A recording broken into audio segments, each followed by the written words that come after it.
into Sheringham, and Solskjaer has won it!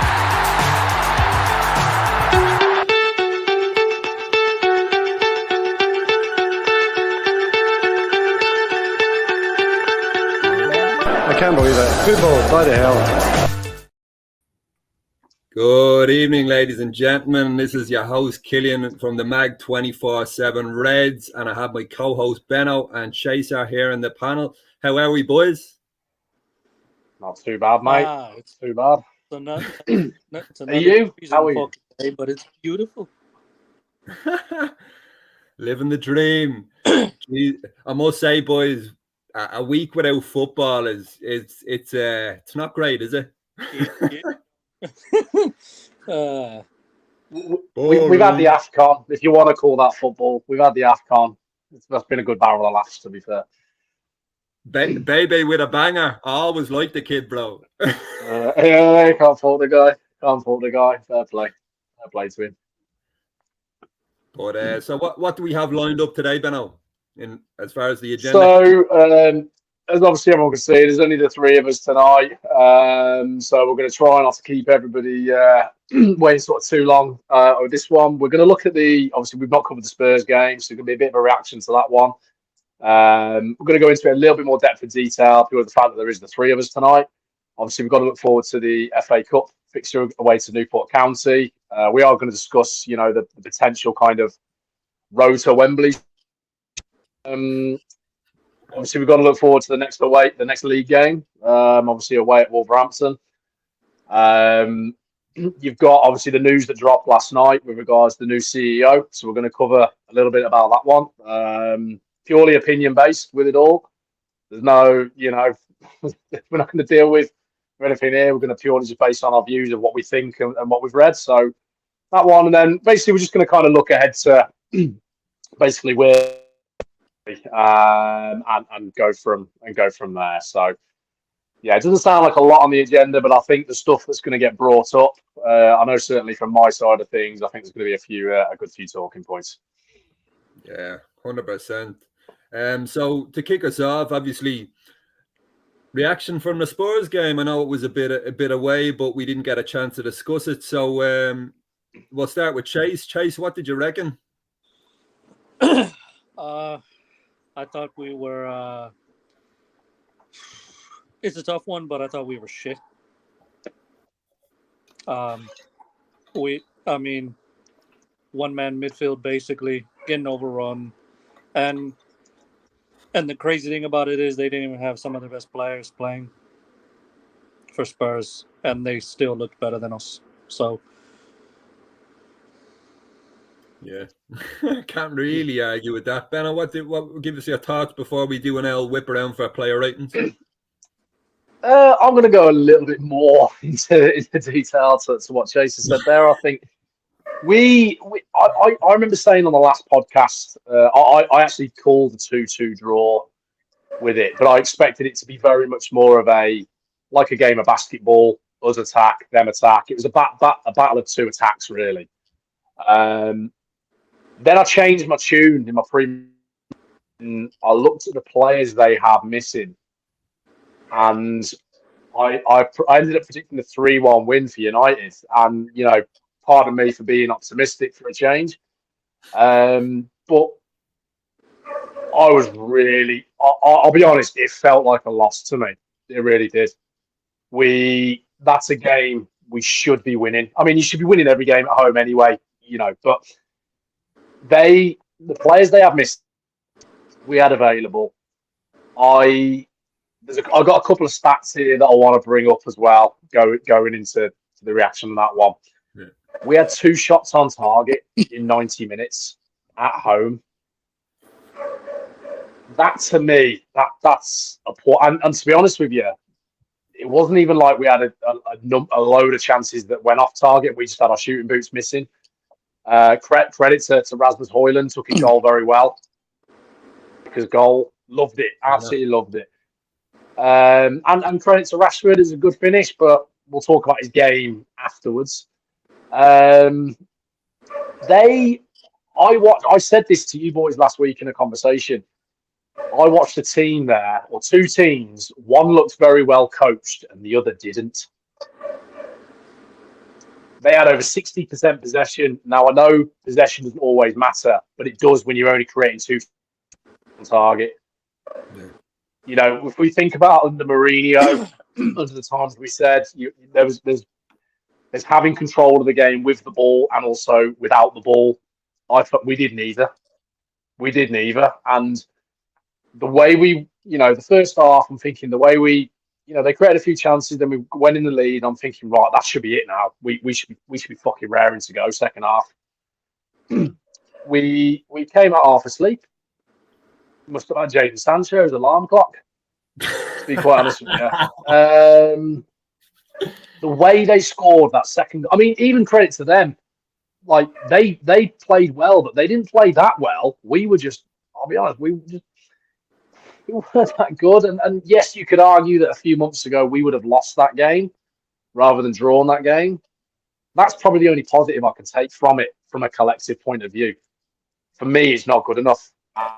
Into a little bit more afterwards, but collectively, not good enough. Ran out of ideas, and I just think if their keeper comes away man of the match, sometimes you just got to hold your hands up and go, do you know what? It wasn't your day. I'm seeing it far too often. Two shots on target in 90 minutes. Well, probably about 100 minutes by the time we had all the added time and stuff like that.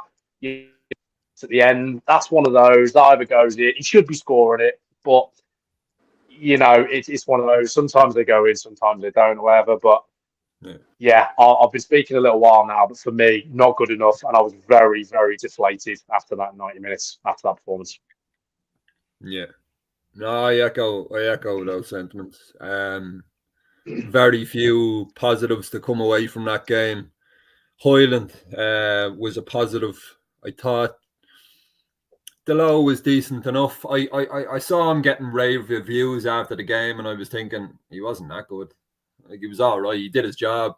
Wan-Bissaka I thought was more impressive because he played. That was the first time he ever played left back. No, the wing backs were decent. Hoyland was brilliant, I thought, for the most part. But yeah, as a collective, dire, innit? It's not good enough, as you said. It's that second half, I must say, I couldn't believe the second half. Couldn't believe it. Couldn't believe what we were watching. Couldn't believe it. It was just really, really disappointing, and as you alluded to there, really deflating. And it felt like a loss. I felt like we got fucking beaten that game. Because I don't care about Spurs are a decent team, but they were missing their best player in Son and missing a good few others. Like, we were at home. That's the thing you got to look at. That's the thing you got to look at. And and it's I've said for a while that if we win, I don't care about the performance. But when you don't win, that's when I really care about the performance. It's the way you draw these games or the way you win it. Yeah. It's just really worrying. It's really, really worrying. And this goes back to what I said a few weeks back now. And I still stand by the fact I don't think we will finish in the top 4 because we don't score and create enough goal-scoring chances. And I stick by that. And I'm seeing it every week. Yeah. Well, the thing is, too, they didn't even have Kane. They didn't even have a top striker to score them goals. Who the fuck is Kane, bro? They didn't even have Kane up front to make a threat, and yet they still bagged 2 goals against us without Son. That Richarlison goal was fucking disgraceful, bro. Honestly, fucking so easy. And like the second goal as well, it was so easy. It was like a fucking training game, and they were just chilling. But that's the way our team's been all fucking season. Just a quick one. A lot of grief, as per usual. The 58 got a lot of grief in 1958. I heard their voice all through the fucking game. Full sail only. Glazers out, full sail only. And Sir Jim was in the stands to hear that. So to all the people who say, "Oh, jumping on the money train to the 58 and you packed it in, you're sellouts," you don't know what you're fucking talking about. 58, we heard the voices throughout the fucking game. So big up to 58 as usual. We have your back all the way. And that was one of the very few positives as well in that game. Just in terms of, will we do whip around the player ratings, or do we want to add anything to that?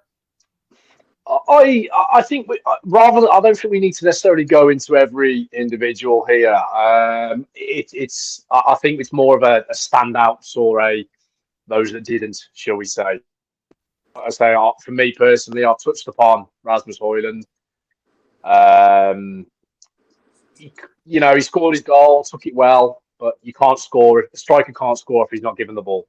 Simple as with that one. So I find it really hard to criticise him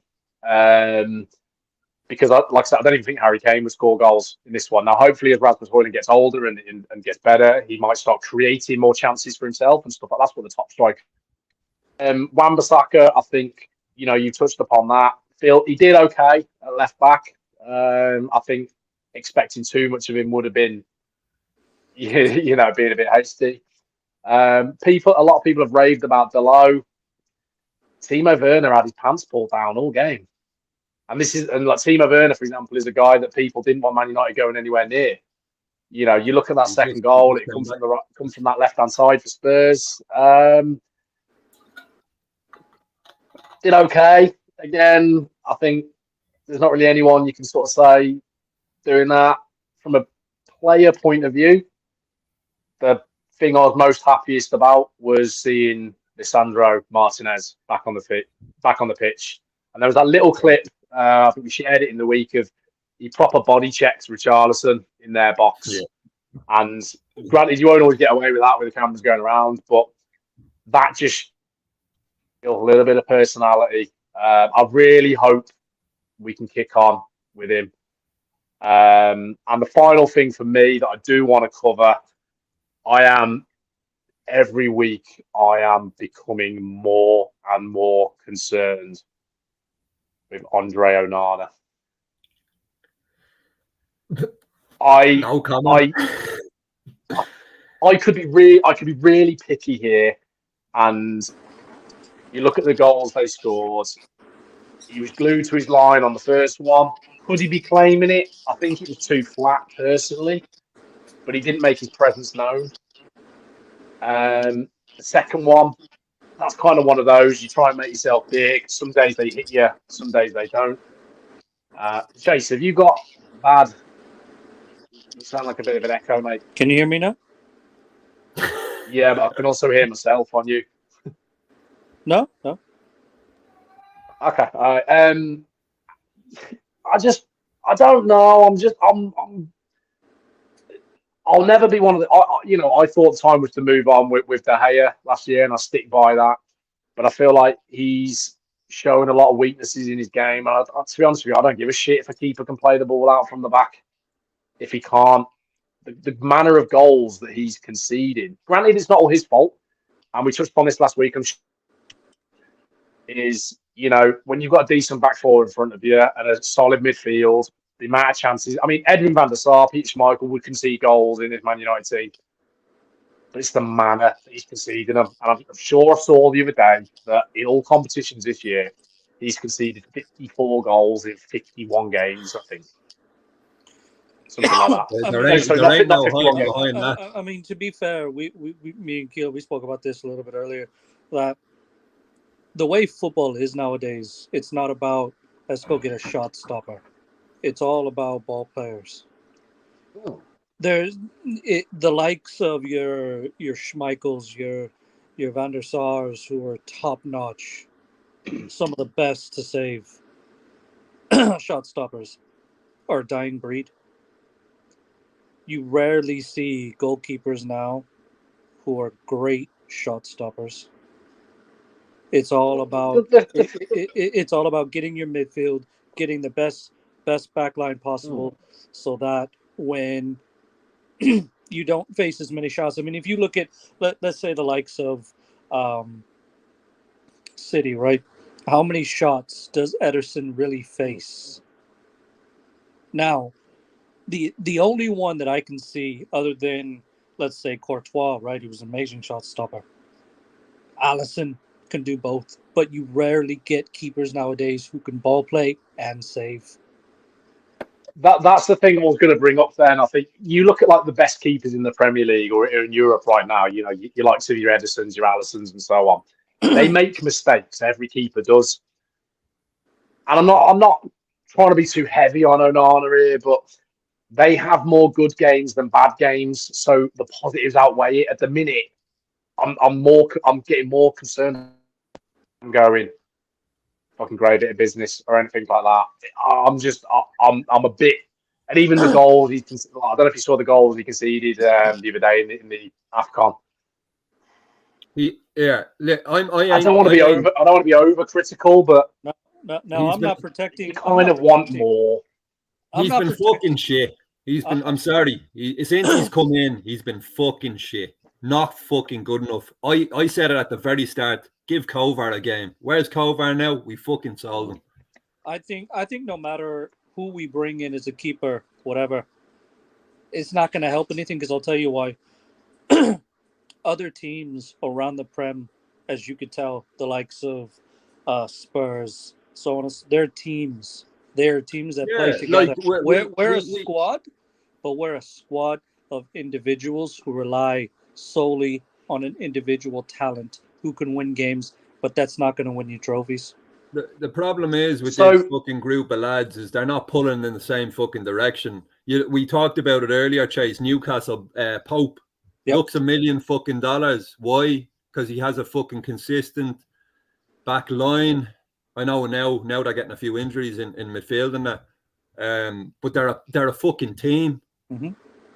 Like, you know, we talk about what other goalkeepers are doing quite well. You know yourself, like in many ways, the goalkeeping position, as well as the striking position, as well as the managerial position, they're all fucking poison chapters at the minute because of what's going on from top to bottom.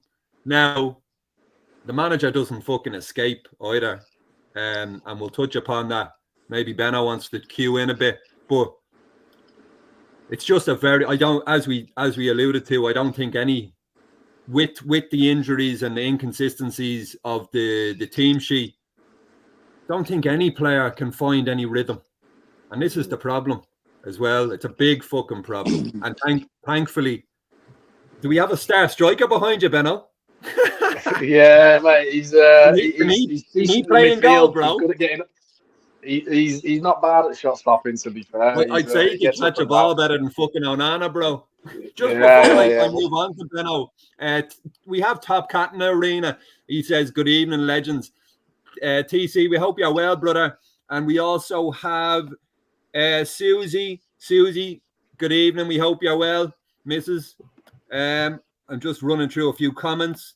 We have Jono, who couldn't make the pod. Our city's still crying because we've nicked our CEO and getting relegated.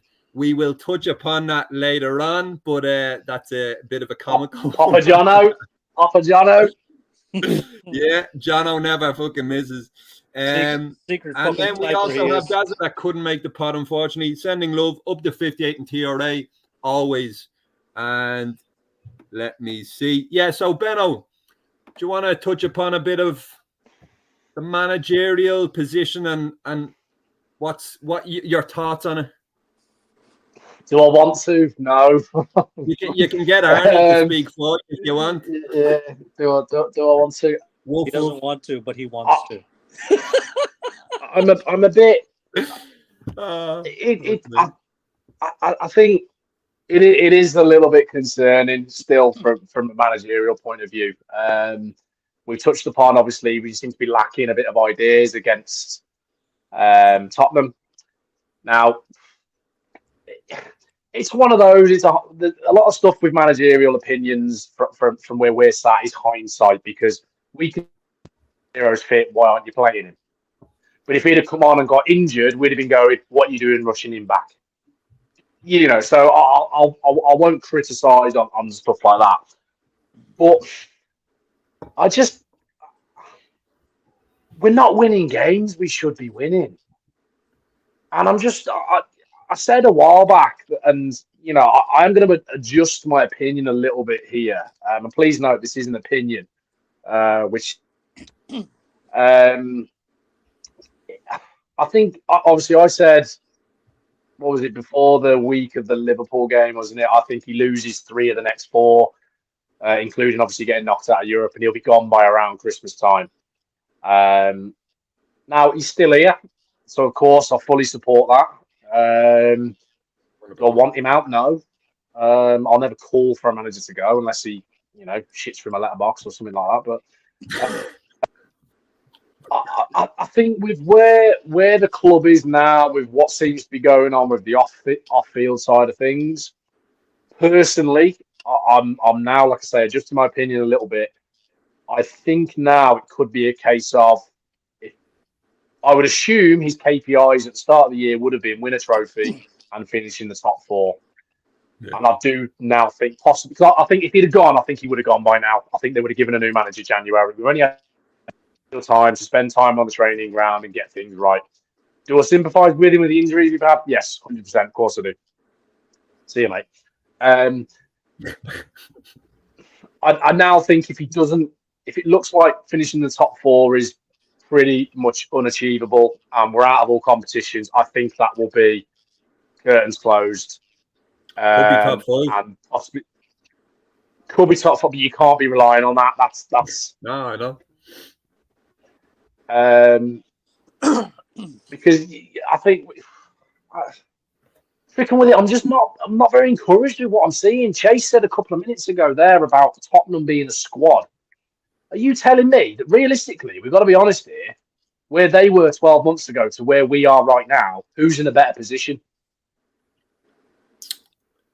They've been busy in the January window. They were busy in the summer. They've had a new manager coming in. They've dominated us twice.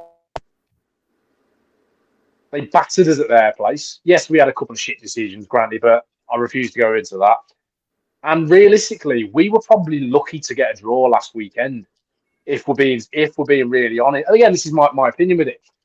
Now, why can Ange come into Tottenham and get a tune out of the players he's got? Like we said last week, who did he have missing? Maddison, Son, Timo Werner's first game. He had a number of players missing. Some centre-backs missing. He's got Timo Werner making a debut. Why are they coming to Old Trafford and dominating us? They had more of the ball. They looked more dangerous. That's what's worrying me, that we just seem really easy to play against. And yes, we can say about the players, are they coachable? But that's the manager. That's down to a manager to get the best out of the players. And I just fear that I don't see us finishing in the top 4. FA Cup could depend on luck of the draw, realistically. We'll touch upon that in a few minutes. I don't know. I don't know, but like that for me, I just didn't see any desire. I don't know what's he saying to him at half time. I agree to a point, but then I don't agree because, say, there is to a point that a manager can only coach someone that wants to be coached, and these aren't kids here. These are grown men getting paid the big bucks, saying, you know what, I'll go along with it for the season, and then when I get my big dollars, I'm going to do what the fuck I want. Now, the manager only has so much power, but then that's also given if he says, I'm not going to play, but then is he going to get backlash on the back end from the ones who've given him the paycheck, if you know what I mean, so to speak. So I think this is the thing, mate. And you know what? I'm having that culture of player power within the club.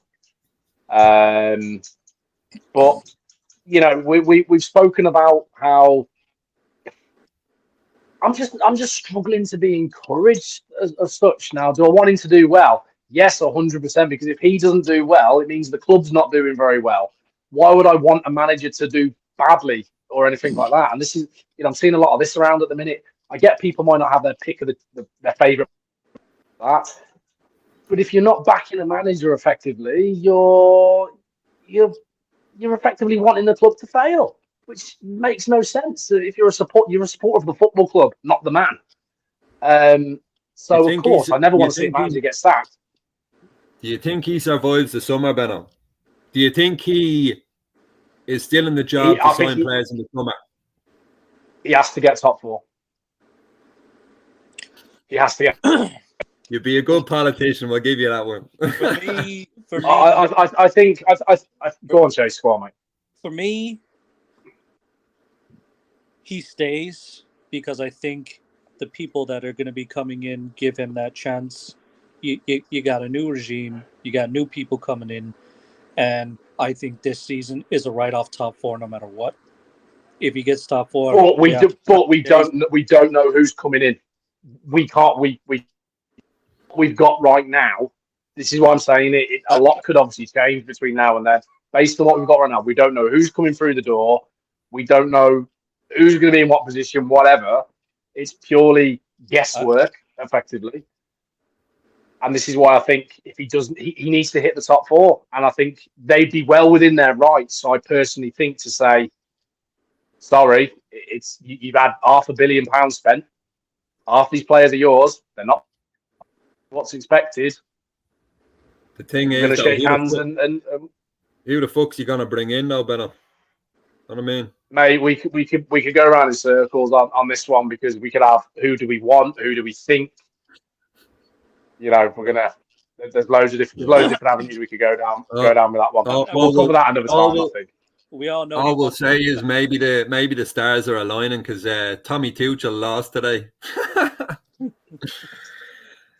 Win the Bundesliga with Bayern Munich. That's a sackable offence. you gotta be honest, bro. There's only one team in Germany, bro. He's been talking. Right. Yeah, listen, yeah. But here, listen, let's move on a bit to our next game. And it's a fucking magical one, whether you like it or not. It's a magical one. And the reason is Newport County away in the FA Cup. I love that. I absolutely love it. We touched upon it earlier that in the previous podcast that it was a pity for Newport that it wasn't at Old Trafford in regards to revenue and all the rest. But it is what it is. It's going to be a banger. What are your thoughts, Benno? We've said for years that we've always had a bit of the rough side of the draw. We always seem to get the likes of Villa early doors, Liverpool early doors, whatever like that. So it's nice from our point of view. I think from it, amazing for Newport County. Oh yeah. And FA Cup as a whole. Now we should be winning this game. We know full well they're going to be up for it, but regardless of that, I hate to say it, but if we're not to win that game, is that a sackable offence? I don't, you know what I mean? I don't know because that's you've got to look at the difference between the two. I'm gonna have to tell you here, Benno. What you just said is a sackable offence, bro. That's a good one, man. I'll get Chase 1, Benno 0. Play ball. How does because of your I'm sorry, but your mind frame right now. What you just said, that's a sackable offence. To be fair, so you think if we lose against Newport County, you think that's acceptable? No, what I'm saying, what your mind frame is, you thinking if we might lose to Newport County, that's a sackable offence. We could lose. It's a game of football. Anyone could lose a game of football. I agree with Chase, but I also agree that this fucking team have put Benno in this mind frame.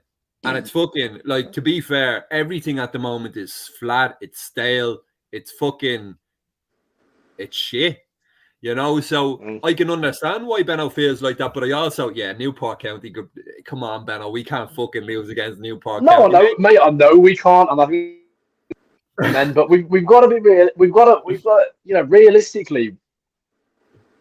I'll let someone else speak in a minute. Sorry, but I've written down the games here in round 4. says to me, which does me a little bit of confidence that we could go on. If we look at the draw here, there's no reason why we shouldn't be aiming to win this competition. City have got Spurs, so one of them's going out. Chelsea have got Villa, so one of them are going out. Fulham have got Newcastle, one of them are going out. Everton have got Luton game. And again, yes, okay, but Sheffield United have got Brighton. So you've got you got 5 Premier League games that 5 Premier League teams are going out. So you have to kind of, if City or Spurs go out, you have to probably put us down as favourites, potentially. Are they not playing each other, bro? That's what I'm saying. So one of them's going out. For me, let's hope Spurs do the job. For me, this is why the FA Cup is so special. Yeah, because and not just special for us, but special for someone like Newport County. It's fucking gold, bro. I mean, absolute gold. I mean, think about being a player. Think about yourself being a player for Newport County. You get to play against United. That's a dream. To play, not only you dream as a kid, oh, I want to play for these big clubs, but then it's another one to say, wow, you know what? I actually got to play against this squad. I got to play against this team. And it was, even though we lost, it was fucking amazing. And I would never change that moment for a second. Oh, yeah. Yeah. No, this is, here, listen, if you're not in it, you can't fucking win it. So we're still in it. I hope we beat Newport and we get maybe a nice little draw in the next. And you just never know, and you keep kicking on. Does this team exudes confidence and instills confidence in you? No, it does the total opposite. But you never fucking know football, bloody hell. Sir Alex said it best. So just in terms of, so let's just hope and fucking pray Benno isn't right. And we do win. But just moving along a tiny bit, I know we're tough. It's tight for time, but just in terms, so the next Premier League game, it's away to Wolves, boys. The fucking bogey team for the last, I don't know how many years. But to be fair, they don't have Ruben Neves anymore. He fucked off to Saudi. But with that said, Spurs had loads of injuries in the last game, and they beat us. What do we reckon? I'm gonna chime in real quick, and I think we're gonna get beat. First time, it's an exclusive, 21st of January 2024. I am predicting for the first time, and I feel embarrassed to fucking say it, but I gotta be honest, I think we're gonna get beat. I'm gonna go 2-1 Wolves. It fucking kills me to say this shit. I hate it. Well, and when we do come up with the prediction videos nearer the game, I'm obviously going to turn the tables because I ain't fucking saying we're going to lose. But right now, nothing gives me any sort of belief. This team is fucking shocking. You're sacked, bro. Rasmus Højlund, love the kid. And that's about it. Leach, great to see him back. Wan-Bissaka tries his best. Mainu is just starting his United career. And that's where I'll leave it. Wolves are a tough fucking team. They're playing well this season, to be fair. Neto, I'm a massive fan of Neto. I wanted United to get Neto a good while about Pedro Neto. I used to shop. Hey? I used to shop at Neto as well, for those that remember. Fucking good input, Benno. No, but I hate to say it, and I hate myself for saying it, but yeah, I think we're going to get beat 2-1. Benno? Actually, no, we can guess. Chase, go ahead. We'll leave Benno till that. You got to let me. Too quick. Well, you know, I think obviously Leach will start that match. It'll be his first game really starting back. Great point. El fucking Guerrero, El Tigre, he's fucking coming back to butcher. Boom, I think we'll see something a little different in that match. For me, the last time we played Wolves, they did outplay us. They really outflanked us as well. But the problem with Wolves is they couldn't score goals. So,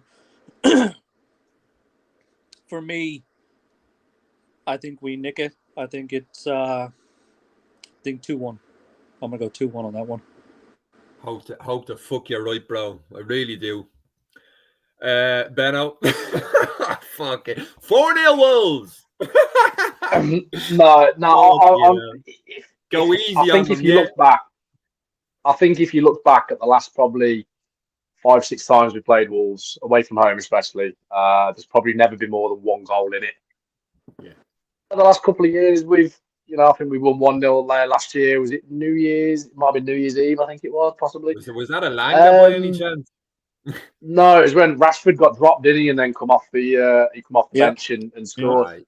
Do you know what? I'm going to try and be really optimistic here. So you got Martinez, realistically should be starting the game. Casemiro, you'd like to think will be starting the game. You'd like to think Luke Shaw will be back starting the game. I'm going to go 3-0 United. Oh, fucking hell, bro! I'm going tonight. Pillow's going for a loss and Benno's going for a win. Have we fucking switched fucking minds? I'm going to go 3. I'm going to go with 3-0 away win. I'm very surprised, as you said, we've barely nicked a goal the last couple seasons we've been there. Something has got to give. Something has got to give. But the question I want to bring to you boys now: where do we go if we lose? We go home. because we've got to be realistic there. We're probably going to be what, depending on fixtures around us, 10 points off the top 4, something like that. I don't know. I've not got the table in front of me, so I don't know if someone can back that up. But for me, and every game we don't win, I'm fucking shitting it. Yeah. I'm worried. I'm trying to be. Yeah. No, I am worried for Ten Hag. I really am. I'll just run through real quick our next few games, if you didn't already know, for the viewers and listeners. So we obviously have Newport in the FA Cup, and then on Thursday, the 1st of Feb, we have Wolves away. Then we go on. 1 second. Holy shit. My fixtures are failing me. Wolves away. And then at home on the 4th. So we have a 3-day gap. And then we're at home to West Ham. That's a 2 p.m. kickoff. That'll be difficult. That's 3-day window. And then, oh, holy shit. And then on the 11th, have a bit of a rest. And then on the 11th, away to Villa, bro. Fucking hell. So I've just written that down looking at our fixtures here. So if you base it on Spurs, Wolves, West Ham, and Villa, even the fixtures are laughing at us because you've got home away. Chase, what does that spell? H-A. What does that spell? We got one, and then we finish off the month of February at home against Fulham. You know what? I'm looking at that. Spurs, we got the draw. Wolves, I'm predicting a win. I'm thinking 6 points. Just for the viewers and listeners, the Fulham game at home to Fulham towards the end of February is going to be a special one. We'll elaborate near the time, but looking forward to that one. It's going to be a nice one, and that's I won't give too much away. So, right, we have gone through that part of the agenda. Let's move on. We've a couple more topics to discuss, and I will give the reins to Benno to... So, obviously, no massive fucking news broke yesterday. Benno, do you want to take it away? Well, obviously, we saw the leaks coming out online with regards, obviously, the CF, Chief Football Operations Officer at City, supposedly resigning. I think first broke with David Ornstein, with him joining up at United as the new CEO. Now, I'm not going to sit here and claim everything about him. I've seen him on the All or Nothing documentary. I've seen kind of how he operates from that one. And obviously, he's the new CEO of United. Now, what I do know of him, now fingers crossed he hasn't got any of his fingers in any of the 115 pies. I reckon he's the a only football one. man. I wouldn't be surprised if he has potentially, if he knows something shit is going down. You've got to. This is a guy that's clearly been highly regarded at Man City. I believe he was kind of the one they saw as the next in line to become the CEO. Now he's currently the chief. Well, he's been the chief football operations officer under 11 football clubs. I think it is the City Football Group. Now, one of the key things I saw in a little video that got put up yesterday is his understanding between bridging the gap between football and business. Yeah. Now, I'm not going to get into any ownership structure or anything like that. Let's forget that. Let's deal with what we've got in front of us as 100% factual. Yeah. We have got, for the first time since David Gill, we have got a CEO of Man United Football Club that knows football and business, and his track record shows that. Like I said, I don't know everything about him. I believe Chase has done a bit of homework on him, but we've spoke about having the right people in the right places. You hope to God that what he's got a track record of. I know Chase is going to elaborate onto this, so I won't cover it. But you hope what he's got a track record of, he brings this to Man United. And I think a serious thing we've got to be positive about here, that despite how shit we are on the pitch right now and how we feel about the football side of things, I hate to say it, we're all the best football team in the world right now with Man City.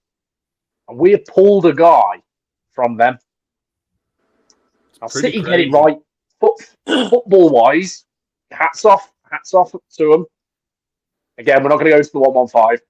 They tend to get it right with their signings. I know sometimes, like I said, stuff has gone on behind the scenes. Their football operation's good. So he was involved in that from when it was at nothing.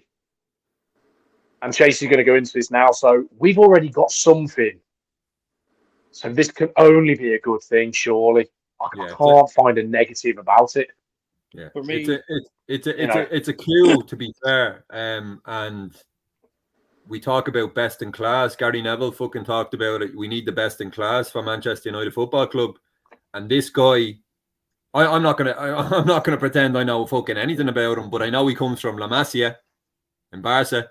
But Chase is gonna elaborate a bit more on it. Go for it, bro. Well, you know, as we've seen where he's come from Barcelona, where Johan Cruyff built it, right?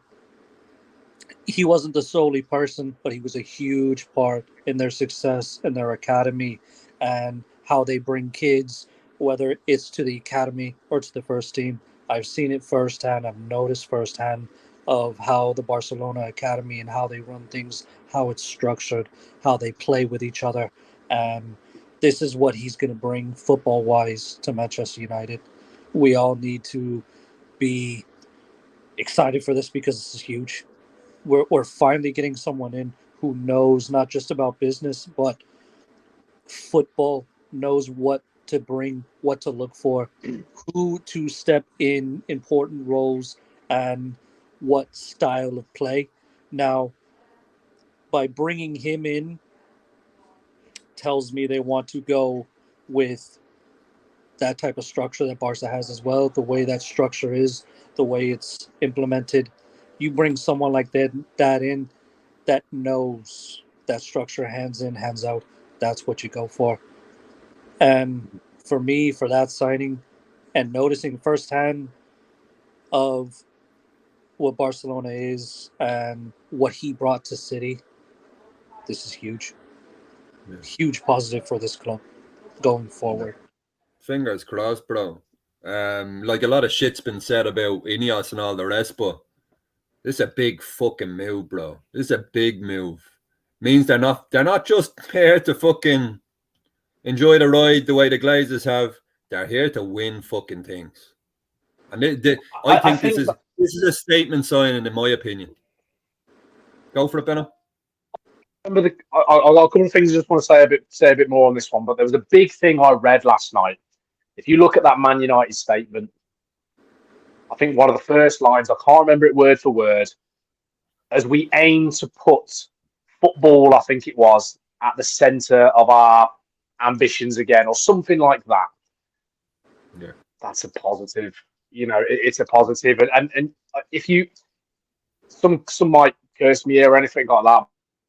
City all or nothing series. Now, granted, I know stuff gets said for the cameras and stuff like that, but he's quite heavily involved in this series, and you see a lot of the stuff where he's involved in transfer negotiations within the club.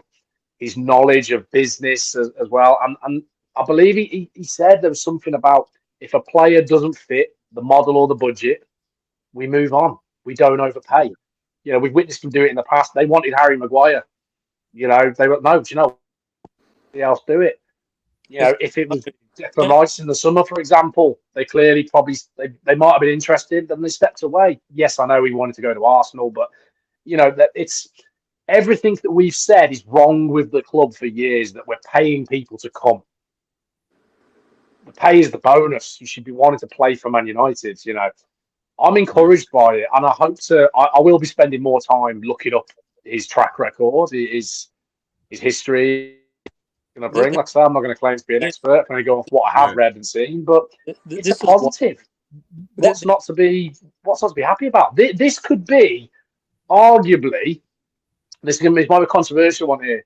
The biggest signing Man United have made post Sir Alex Ferguson could be. I'm not saying it will, but could be. Fingers crossed. Well, we've said just one more thing.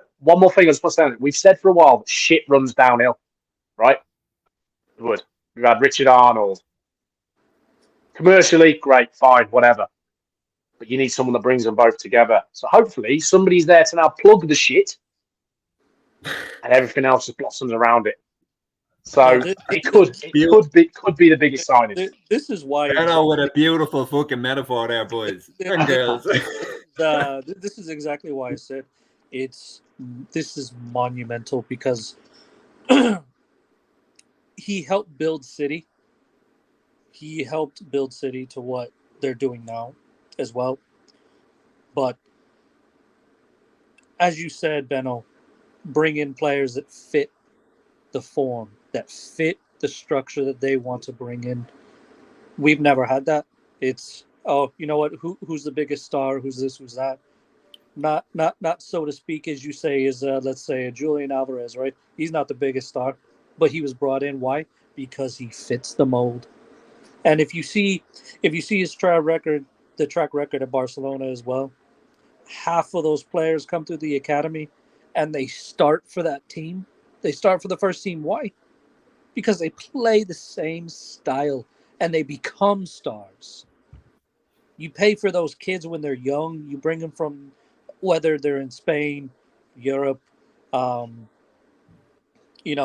Argentina, whatever, and you build them through those academies. And instead of going out and buying $80-100 million player, you got that kid who's $80-100 million is going to be in your squad. Yeah. Hopefully, like I know it's abysmal on the pitch at the moment, but if the on-field performances need to suffer for the off-field to succeed and build, I'll take that all fucking day, because in the long run, we'll be heading in the right fucking direction, and I think ultimately we'll succeed. But we're baby steps at the minute, and hopefully. I'll tell you one thing he needs to do. Though. He needs to go back through his tweets. There's some funny tweets out there about Man United. You've got to go back and you've got to delete a few. Yeah, listen. That I heard that was his younger brother playing around. He's got a doppelganger, bro. I got hacked. Yeah, it's a doppelganger, bro. Once a red, always a red, bro. No, here, listen. Exciting times ahead, and we hope that we can build on it off the field and ultimately on the field. And we hope the manager will stay in the job, obviously. But roll on, the FA Cup up next, Newport. Unless we have anything else to discuss, I think we'll wrap things up, bro. Yeah, I think anything to add before we head off? I think we're good. I think we're good to go, mate. If I'm being brutally honest with you, well, first time for the to be said, and let's go. Yeah, sure. There's no football this week, so it's a fairly relaxed one this week, in fairness. But yeah, to the viewers and listeners, thanks very much. Good night and God bless. Mag 24/7 Reds. Lots of love always, and we will speak to you guys very, very soon. Lots of love and good night. Yeah,